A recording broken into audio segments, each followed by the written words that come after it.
নমস্কাৰ পুনৰবাৰ আপোনালোকক জ্ঞান দীপিকালৈ স্বাগতম জনাইছো। আজিৰ ভিডিঅ'টোত আলোচনা কৰিম গুৱাহাটী ইউনিভাৰ্চিটি বিএড এন্ট্ৰেন্সৰ বাবে ইণ্ডিয়ান পলিটিৰ কেইটামান দৰকাৰী প্ৰশ্ন। ইয়াৰ আগতেও মই বিএডৰ কাৰণে কেইটামান ভিডিঅ' বনাইছিলোঁ। সোৱানে যদি চাব পাৰিব, লিংক ডেছক্ৰিপশ্যনত দিয়া আছে। বলক তেন্তে পলম নকৰাকৈ আজি আমাৰ ভিডিঅ'টো আৰম্ভ কৰোঁ। প্ৰথম প্ৰশ্নটো হৈছে which part of the Indian constitution deals with fundamental rights. ভাৰতীয় সংবিধানৰ কোনটো পাৰ্ট মৌলিক অধিকাৰৰ লগত জড়িত? অপশ্যনত আছে পাৰ্ট 1, পাৰ্ট 2, পাৰ্ট 3, পাৰ্ট 4। উত্তৰটো হ'ব অপশ্যন চি, পাৰ্ট 3। আমাৰ সংবিধানৰ তৃতীয় পাৰ্টত ফাণ্ডামেণ্টেল ৰাইটছ অৰ্থাৎ মৌলিক অধিকাৰবোৰ আছে, আৰ্টিকল 12ৰ পৰা 35লৈকে। 2 নম্বৰ প্ৰশ্নটো হৈছে which of the following article of the Indian constitution deals with the fundamental duties. ভাৰতীয় সংবিধানৰ কোনটো আৰ্টিকল অৰ্থাৎ কোনটো অনুচ্ছেদ ফাণ্ডামেণ্টেল ডিউটি মৌলিক কৰ্তব্যৰ লগত জড়িত? অপশ্যনত আছে 21A, 32, 51A, 52। উত্তৰটো হ'ব অপশ্যন চি, 51A।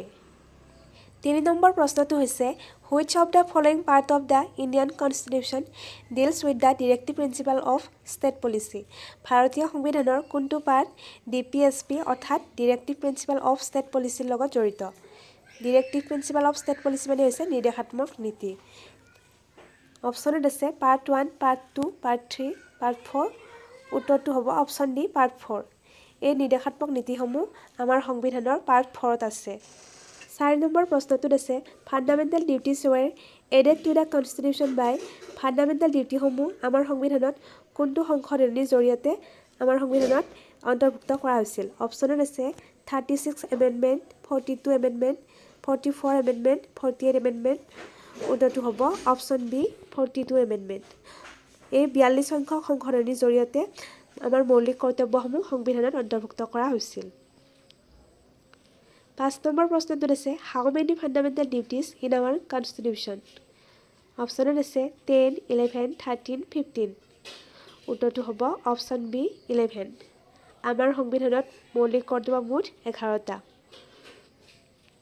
6 নম্বৰ প্ৰশ্নটো হৈছে right to property was remove from the least of the fundamental rights during the rule of. Right to property অৰ্থাৎ সম্পত্তিৰ অধিকাৰ যি আমাৰ মৌলিক অধিকাৰ আছিলে আমাৰ সংবিধানৰ পৰা উঠাই দিয়া হৈছে আৰু কাৰ শাসনকালত উঠাই দিয়া হৈছিল সুধিছে। অপশ্যনত আছে Indira Gandhi government, Morarji Desai government, Narasimha Rao government, Vajpayee government. উত্তৰটো হ'ব option B, Morarji Desai government. 44 সংখ্যক সংশোধনীৰ জৰিয়তে ৰাইট টু প্ৰপাৰ্টি আমাৰ সংবিধানৰ মৌলিক অধিকাৰৰ পৰা উঠাই দিয়া হৈছে। 7 নম্বৰ প্ৰশ্নটো হৈছে the right to vote in the election is a. Right to vote কেনেকুৱা ধৰণৰ অধিকাৰ হ'ব? অপশ্যনত আছে fundamental right, constitutional right, legal right, natural right. উত্তৰটো হ'ব অপশ্যন বি, কনষ্টিটিউশ্যনেল ৰাইট। 8 নম্বৰ প্ৰশ্নটোত আছে in India the right to property is now recognise as. আমাৰ ভাৰতত ৰাইট টু প্ৰপাৰ্টি অৰ্থাৎ সম্পত্তিৰ অধিকাৰ কেনেকুৱা ধৰণৰ অধিকাৰ বুলি ধৰা হয়?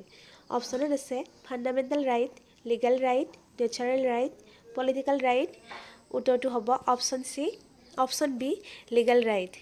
ৰাইট টু প্ৰপাৰ্টি আগতে আমাৰ ফাণ্ডামেণ্টেল ৰাইট আছিলে।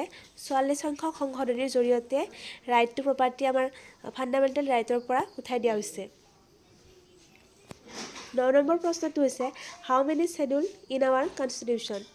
আমাৰ সংবিধানত মুঠ কিমানটা অনুসূচী আছে? অপশ্যনত আছে 12, 18, 20, 22। উত্তৰটো হ'ব অপশ্যন এ, 12। আমাৰ সংবিধানত মুঠ 12টা অনুসূচী আছে। 10 নম্বৰ প্ৰশ্নটোত আছে which fundamental right according to doctor B R Ambedkar is like the heart and soul of the constitution. আমাৰ সংবিধানৰ প্ৰণেতা ডক্টৰ বি আৰ আম্বেদকাৰে কোনটো ফাণ্ডামেণ্টেল ৰাইটক সংবিধানৰ হাৰ্ট এণ্ড চ'ল বুলি কৈছে?